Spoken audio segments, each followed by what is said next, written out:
haircut. So yung Okay parang, na yan kung sila. Parang pag-ganun siya. Para magkaroon ng volume sa likod. Yes. So right now, parang more on, ang cutting ko more on likod.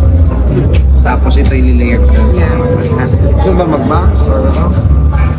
Bagay ba? Ay, ito na lang. Oo. Oh, Pwede naman. para creative lang yung dating. Okay. Tapos yung highlight natin, since nagpa-black ka, gagawa ko ng color na kaya ng hair. So we have to consider yung pin-black ba talaga? Yung naging previous treatment niya. Or dark brown. Black. Black talaga. Kasi black talaga yung normal color ng hair ko. So black din yun talaga. Kasi ayoko nga nung naging result ng huling highlights or parang bleach. Kaya pinablack ko din siya. Sige. So i-feel ko pa rin habang kinakat ko. Ha? Okay. Okay na. Thank you. Para lang mabawasan yung paninilaw. Kasi di ba sabi mo, ayaw mo nang naninilaw. So, anti-yellow. Okay. Okay? So, normally once or twice a week, okay na yun. Ito kaya hindi ito naninilaw because of this. Okay? Pwede yan dito kasi naka-highlight. Now, kung gusto mo naman ng on a regular basis, gusto mo, gano'n ba kadalas pinowash niya?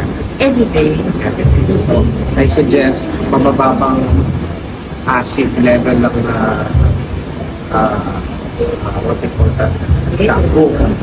So, sulfate free. Okay? Ito naman yung kasi sulfate. Ito kasi tested natin. So, kaya ito pagka-rinse, pwede mong lagyan mo, parang lotion siya. Para lang hindi siya matigas. Like, keeps your hair moisturized every day. After madry na. So, ako, pagkaligo ko, bago ako nagsuklay, spray ako sa finger. Susuklay ko, kaya ako na siya.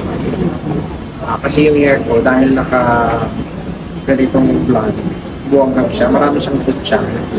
So, ayoko nang ganun. So, pigil ka. Lastly, treatment. Yung mask. Once a week. Perfect. Babad lang, 10 to 15 minutes. Okay. Yan, ganun lang. So ngayon, pag naalagaan mo yan, 5 years, 10 years from now, sure yan na makapal pa rin. Yung hair. O kasi as we age, syempre, nagbabago din. Minsan, ang ganda ng hair ngayon, after 5 years, wala. Manipis na. Ako kasi, nung nalaman ko yung ginagawa, kasi lagi ako nagpupulay. Lagi ako yung napisin. Sabi ko sa inyo. Yeah. Like that, tama lang, di ba? Kita ba yung color direct? Sa atin lang. Hindi masyadong, ayaw naman niya ng masyadong matingkad. Oo. So, tama lang. Sa bob naman, layering lang. Soft layering, square bob, para may volume dito. Maraming salamat. Ito lang ang challenge yung ate. Pero again, pwede mo siyang ilipat dito. Yan. Sanayin ko lang dito muna. Manahin mo lang. Sometimes yung iba, iniitin, hanggang masana yung tubo, or yung ginawa ko, wax or gel or hairspray. So, pwede ko naman siyang applyan ng wax. Pwede naman, wala naman. Salamat.